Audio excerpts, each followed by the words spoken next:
Gaano po kahalaga itong pagbisita ni Pangulong Marcos para sa pagpapatibay po ng strategic ugnayan ng Pilipinas at Japan?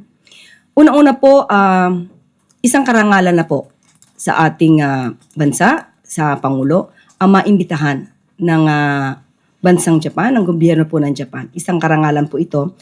At pinapalakas po nito ang pagkakaibigan ng dalawang bansa. Maliban po dyan, marami pa pong mapag-uusapan. Nandiyan na po yung tungkol sa security, maritime, and economic matters.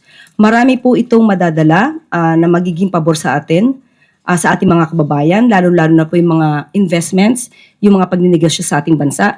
And of course, sabi nga natin, makakatulong din po ito para sa ikagaganda ng both countries, ng bansa ng Pilipinas at ng Japan. Sinabi po kasi ma'am ng Department of Foreign Affairs na may mga kasunduan po. Masisiguro po ba ng Malacanang na ang mga kasunduang ito ay direktang makikinabang po ang mga ordinaryong Pilipino? Opo, at yan po malamang ang ibibigay na good news ng ating Pangulo sa kapihan. Last na lang po ma'am, inaasahan po ba na mas palalakasin pa ng Japan ang suporta nito sa Pilipinas sa gitna ng tensyon sa West Philippine Sea?